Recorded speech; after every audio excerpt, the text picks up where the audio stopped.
पिता पुत्र पवित्रात्मा नाम रे आमेन। आपण समस्त को जय जेसु आमे प्रार्थना करिवा।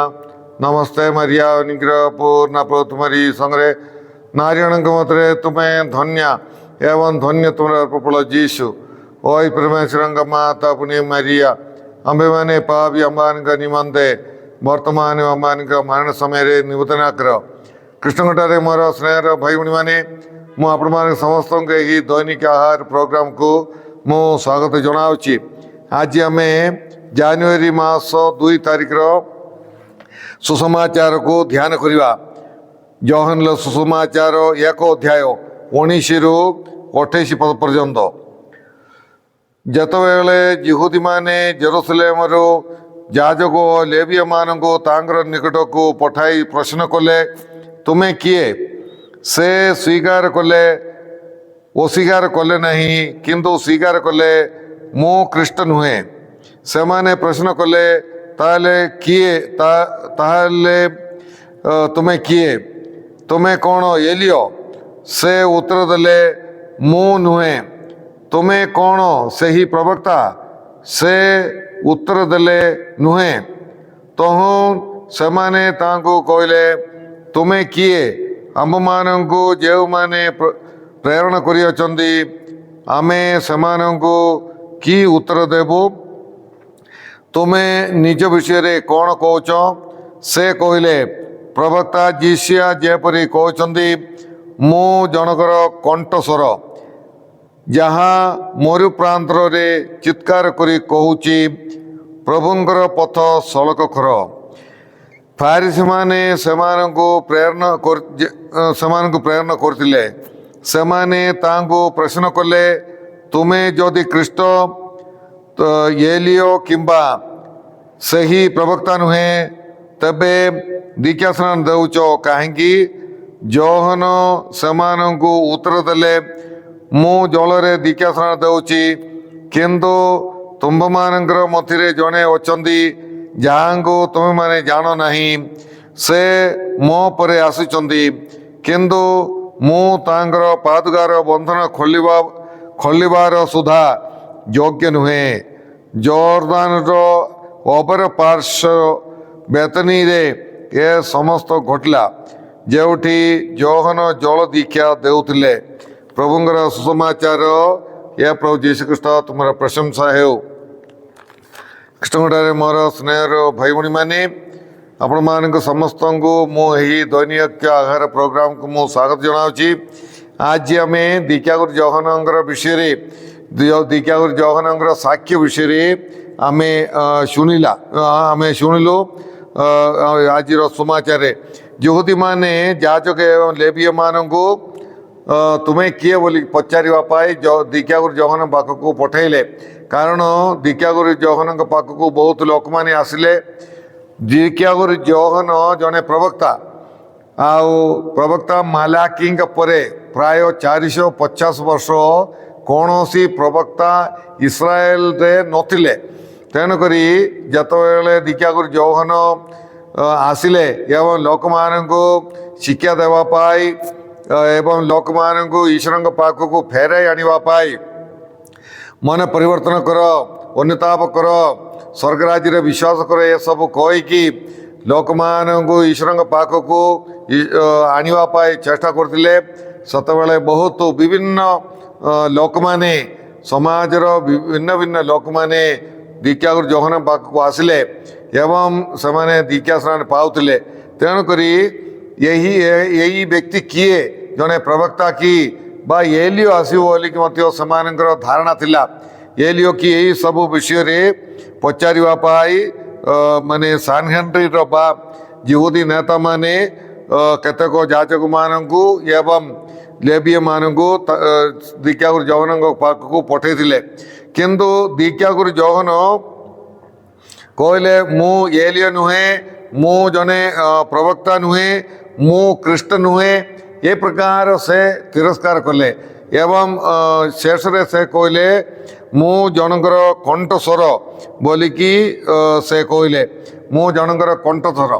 आउ एतिरो दीक्षागुरु योहनकर नम्रता आमे जानी पारिचु।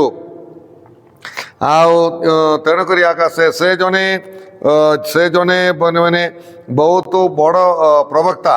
ଆଉ ଈଶ୍ୱର ଯୀଶୁ ନିଜେ କହୁଥିଲେ ସ୍ତ୍ରୀମାନଙ୍କ ଠାରୁ ଜନ୍ମ ହୋଇଥିବା ସବୁଠାରୁ ବଡ଼ ବ୍ୟକ୍ତି ଅଛନ୍ତି ଦୀକ୍ଷାଗୁରୁ ଜଗନ ବୋଲିକି ଦୀକ୍ଷାଗୁରୁ ଜଗନଙ୍କୁ ଗୁରୁତ୍ୱ ଦେଇକି ଯୀଶୁ ନିଜେ ବି କହୁଥିଲେ। ହେଲେ ମଧ୍ୟ ସେ ନିଜକୁ ପୁରାପୁରି ନମ୍ର କଲେ। ତାପରେ କହିଲେ ମୁଁ କିଛି ନାହିଁ, କେବଳ ଜଣଙ୍କର କଣ୍ଠସ୍ୱର। ହେଲେ ଏଇ ପ୍ରକାର ନିଜକୁ ନମ୍ର କରିଥିବା ଜଣେ ବ୍ୟକ୍ତି ଦୀକ୍ଷାଗୁରୁ ଜଗନ୍ନାଥଙ୍କ ଠାରେ ଆମେ ଦେଖିପାରିବା। ସେ ନିଜକୁ ଗୁରୁତ୍ୱ ନ ଦେଇକି ସେ ତାଙ୍କ ପରେ ଯେ ଆସିଛନ୍ତି ତାଙ୍କରକୁ ଗୁରୁତ୍ୱ ଦେବାଟା ଆମେ ଦେଖିପାରିଛୁ। ଆଉ ଦୀକ୍ଷାଗୁରୁ ଜଗନ୍ନାଥଙ୍କ ପରେ ଯୀଶୁ ଆସିବ। ଦୀକ୍ଷାଗୁରୁ ଜଗନ୍ନାଥଙ୍କର ଦାୟିତ୍ୱ ଥିଲା ଯୀଶୁଙ୍କ ପାଇଁ ପଥ ପ୍ରସ୍ତୁତ କରିବା, ମୁକ୍ତିଦାତାଙ୍କ ପାଇଁ ପଥ ପ୍ରସ୍ତୁତ କରିବା। ଏହା ଥିଲା ଦୀକ୍ଷାଗୁରୁ ଜଗନ୍ନାଥଙ୍କର ଦାୟିତ୍ୱ। ତେଣୁକରି ସେ ଯେତେ ଗୁରୁତ୍ୱ ଯୀଶୁଙ୍କୁ ଦେଇପାରିବି ବୋଲିକି ସେ ଚିନ୍ତାରେ ଥିଲେ ଏବଂ ସେ ନିଜକୁ ଯେତେ ଛୋଟ କରିପାରିବି ସେମିତି ଗୋଟେ ନମ୍ର ମନୋଭାବ, ନମ୍ର କଥାବାର୍ତ୍ତା ଜଗନ କରିବାଟା ଆମେ ଦେଖିପାରିଛୁ। ତେଣୁକରି ଆମର ମାନେ ଆମର ଜୀବନର, ଆମର ପରିବାରର, ଆମର ସମାଜର ଗୋଟିଏ ସମସ୍ୟାର ଗୋଟିଏ ମୁଖ୍ୟ କାରଣ ହେଉଛି ଆମର ଅହଙ୍କାର। ଆମେ ଯଦି ନମ୍ର ହେବା, ଆମର ବହୁତ ଆମର ପରିବାରର, ବ୍ୟକ୍ତିଗତ ଏବଂ ଆମର ସମାଜର ବହୁତ କିଛି ସମସ୍ୟା ଗୁଡ଼ିକ ଦୂର ହେଇଯିବ। ଆଉ ଜଣେ ଖ୍ରୀଷ୍ଟିଆନର ଶକ୍ତି ତାଙ୍କର ଅହଙ୍କାର ନାହିଁ, କିନ୍ତୁ ତାଙ୍କର ନମ୍ରତା। ଆଉ ତେଣୁକରି ଅନ୍ୟମାନଙ୍କୁ ଗୁରୁତ୍ୱ ଦେବା, ଆମେ ଅନ୍ୟମାନଙ୍କର ଭୁଲ ଧରିବା, ଅନ୍ୟମାନଙ୍କର ବିରୁଦ୍ଧରେ କଥା କହିବା, ଏସବୁଥିର ଗୋଟିଏ ମୁଖ୍ୟ କାରଣ ହେଉଛି ଆମର ଅହଙ୍କାର। ତେଣୁ ପ୍ରିୟ ଭାଇ ଭଉଣୀମାନେ, ଆମେ ନିଜକୁ ଆମେ ଭାବି ଦେଖିବା, ମୁଁ ଜଣେ ଅହଙ୍କାରୀ ବ୍ୟକ୍ତି କି ନା ଦୀକ୍ଷାଗୁରୁ ଜଗନ୍ନାଥଙ୍କ ପରି ମୁଁ ଜଣେ ନମ୍ର ବ୍ୟକ୍ତି କି? ଆଉ ଥରେ ଜଗନ୍ନାଥ କହନ୍ତି, ଜଗନ୍ନାଥଙ୍କର ସୁସମାଚାର 1:24 ଜଗନ୍ନାଥ ଯୀଶୁଙ୍କର ଗୁରୁତ୍ୱ ବିଷୟରେ ସେ କହୁଛନ୍ତି ମୁଁ ଯୀଶୁଙ୍କର ପାଦୁକାର ବନ୍ଧନ ଖୋଲିବା ପାଇଁ ମଧ୍ୟ ମୁଁ ଅଯୋଗ୍ୟ ବୋଲିକି ଯୀଶୁଙ୍କୁ ଗୁରୁତ୍ୱ ଦେଇକି ସେ କହନ୍ତି। ଯୀଶୁ କେଡ଼େ ମହାନ ବୋଲିକି ଏହି ତାଙ୍କର କଥା ମାଧ୍ୟମରେ ଜଗନ୍ନାଥ ଆମ୍ଭମାନଙ୍କ ଠାରେ ପ୍ରକାଶ କରୁଛନ୍ତି, ଆମ୍ଭମାନଙ୍କୁ ବୁଝାଉଛନ୍ତି। ତେଣୁକରି ଆମେ ମଧ୍ୟ ଆମର ଜୀବନରେ ମଧ୍ୟ ଆମେ ନିଜକୁ ନାହିଁ, କିନ୍ତୁ ଈଶ୍ୱରଙ୍କୁ ଗୁରୁତ୍ୱ ଦେବାର ଅଛି, ଈଶ୍ୱରଙ୍କୁ ମହତ୍ଵ ଦେବାର ଅଛି। ଈଶ୍ୱରଙ୍କୁ ଆମେ ଆମର କାର୍ଯ୍ୟକଳାପ ଦ୍ୱାରା, ଆମର କଥାବାର୍ତ୍ତା ଦ୍ୱାରା, ଆମର ବ୍ୟବହାର ଦ୍ୱାରା ଆମେ ଈଶ୍ୱରଙ୍କୁ ଆମେ ଗୌରବାନ୍ୱିତ କରିବାର ଅଛି। ଅହଙ୍କାରୀ ବ୍ୟକ୍ତି ସେ ଈଶ୍ୱରଙ୍କୁ ବା ଅନ୍ୟମାନଙ୍କୁ ଗୁରୁତ୍ୱ ଦିଅନ୍ତି ନାହିଁ, ବରଂ ସେ ନିଜକୁ ନଥିବାଟା ମଧ୍ୟ ଅଛି ବୋଲିକି ସେ ଭାବୁଛନ୍ତି। ସ୍ନେହର ଭାଇ ଭଉଣୀମାନେ, ସାଧୁ ଦୀକ୍ଷାଗୁରୁ ଜଗନ୍ନାଥଙ୍କ ପରି ଆମ୍ଭେମାନେ ମଧ୍ୟ ସେ ତାଙ୍କର ପିନ୍ଧାପିନ୍ଧିରେ, ତାଙ୍କର ଖାଦ୍ୟରେ, ତାଙ୍କର କଥାବାର୍ତ୍ତାରେ, ତାଙ୍କର ନିର୍ଯାତନାରେ, ତାଙ୍କର ମୃତ୍ୟୁରେ ସେ ଯୀଶୁଙ୍କୁ ସାକ୍ଷ୍ୟ ଦେଲେ। ଆଉ ଏତେ ନମ୍ର ବ୍ୟକ୍ତି ହେଲେ ମଧ୍ୟ ସେ ନମ୍ର ବ୍ୟକ୍ତି ଅବଶ୍ୟ, ତାପରେ ସେ ପୁରାପୁରି ତାଙ୍କର ଜୀବନ ମାଧ୍ୟମରେ ସେ ଯୀଶୁଙ୍କୁ ସେ ସାକ୍ଷ୍ୟ ଦେଲେ। ଆମ୍ଭେମାନେ ମଧ୍ୟ ଆମର ପୋଷାକ ଦ୍ୱାରା, ଆମର ପିନ୍ଧାପିନ୍ଧି ଦ୍ୱାରା, ଆମର ଖାଦ୍ୟ ଦ୍ୱାରା, ନହେଲେ ଆମର ବ୍ୟବହାର ଦ୍ୱାରା, କଥାବାର୍ତ୍ତା ଦ୍ୱାରା, ଆମର ସହନ ଦ୍ୱାରା, ଆମର ମୃତ୍ୟୁ ଦ୍ୱାରା ମଧ୍ୟ ଈଶ୍ୱରଙ୍କୁ ସାକ୍ଷ୍ୟ ଦେବା ପାଇଁ ଆମେ ସମସ୍ତେ ଚେଷ୍ଟା କରିବା। ଏ ମଝିରେ ଜଣେ ବାଇବଲ ପଣ୍ଡିତ ଫାଦର ମୃତ୍ୟୁ ଭୋଗ କଲେ। ସେ ମୃତ୍ୟୁ ଭୋଗ କରିବାର ଆଗରେ ସେ ମୃତ୍ୟୁ ଆସିଲା, ମୋର ମୃତ୍ୟୁ ମୋର ପାଖରେ ପହଞ୍ଚିଛି ବୋଲିକି ସେ ଜାଣିଲେ। ଏବଂ ସେହି ଅବସ୍ଥାରେ ସେ ଈଶ୍ୱରଙ୍କୁ ସେ ଗୋଟେ ଗୀତ ଗାଉଛି, ଧନ୍ୟବାଦ ପ୍ରଭୁ ବୋଲିକି ସେ ଗୋଟେ ଗୀତ ଗାଇକି ମୃତ୍ୟୁ ଭୋଗ କରିବାଟା ମୁଁ ନିଜେ ମାନେ ୟୁଟ୍ୟୁବରେ ମୁଁ ଦେଖୁଥିଲି। ତେଣୁକରି ସେ କ'ଣ ଅଛି, ଆମେ ମାନେ ଗୋଟେ ସାକ୍ଷ୍ୟ, ସବୁକିଛି ଈଶ୍ୱରଙ୍କର ଦାନ, ଈଶ୍ୱର ହିଁ ମୋତେ ପରିଚାଳନା କରିଥିଲେ। ସେ ବହୁତ ବହି ଲେଖିଛନ୍ତି, ବହୁତ ଉତ୍ତମ ଶିକ୍ଷା ଗୁଡ଼ିକ ଦେଖିଛନ୍ତି, ମାନେ ୟୁଟ୍ୟୁବରେ ସବୁ ଭର୍ତ୍ତି ଅଛି। ହେଲେ ମଧ୍ୟ ଏସବୁ ମୋର ଦକ୍ଷତା ନାହିଁ, ମୋର ଶକ୍ତି ନାହିଁ, ଈଶ୍ୱର ଆକା ସବୁ ମୋତେ କରେଇଲେ ବୋଲି ଗୋଟେ ସାକ୍ଷ୍ୟ ଦେଇକି ସେ ମୃତ୍ୟୁ ଭୋଗ କରିବାଟା ମୁଁ ଦେଖିପାରିଲି।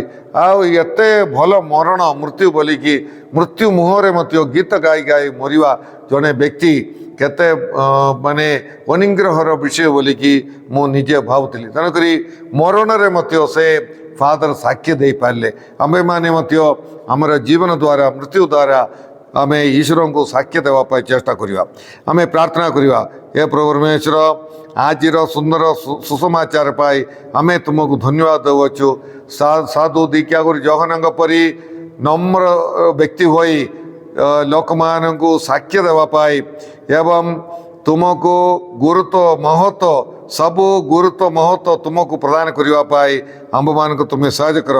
ଆମ୍ଭମାନଙ୍କର କଥାବାର୍ତ୍ତାରେ ବ୍ୟବହାରରେ ଏ ସହନରେ ଏ ପ୍ରକାରରେ ଯେ ଆମର ମୃତ୍ୟୁରେ ମଧ୍ୟ ତୁମକୁ ସାକ୍ଷ୍ୟ ଦେବା ପାଇଁ ଆମ୍ଭମାନଙ୍କୁ ସାହାଯ୍ୟ କର। ହେ ପ୍ରଭୁ, ଏହି ପ୍ରୋଗ୍ରାମ ଦେଖୁଥିବା ସମସ୍ତଙ୍କୁ ତୁମେ ପ୍ରଚୁର ଭାବରେ ଆଶୀର୍ବାଦ ପ୍ରଦାନ କର। ଏହି 2024 ବର୍ଷ ସେମାନଙ୍କ ପାଇଁ ଗୋଟେ ଅନୁଗ୍ରହର ବର୍ଷ ପ୍ରଭୁ। ରୋଗୀମାନଙ୍କୁ ତୁମେ ସୁସ୍ଥ କର। ଯେଉଁମାନେ ଏହି ବାକ୍ୟ ଶ୍ରବଣ କରନ୍ତି ସେମାନଙ୍କୁ ସବୁ ପ୍ରକାର ପାପ ବନ୍ଧ ବନ୍ଧରୁ ତୁମେ ରକ୍ଷା କର ପ୍ରଭୁ। ଏସବୁ ପ୍ରାର୍ଥନା ଆମେ କରୁଅଛୁ ତୁମର ଯୀଶୁ ଖ୍ରୀଷ୍ଟ ମଧ୍ୟସ୍ଥରେ, ଆମେନ୍। ସର୍ବଶକ୍ତିମାନ ପରମେଶ୍ୱର ପିତା ଓ ପୁତ୍ର ଏବଂ ପବିତ୍ର ଆତ୍ମା ଆପଣମାନେ ସମସ୍ତଙ୍କୁ ଆଶୀର୍ବାଦ ପ୍ରଦାନ କରନ୍ତୁ। ଆମେନ୍। ଆପଣମାନଙ୍କୁ ସମସ୍ତଙ୍କୁ ଜୟ ଯୀଶୁ।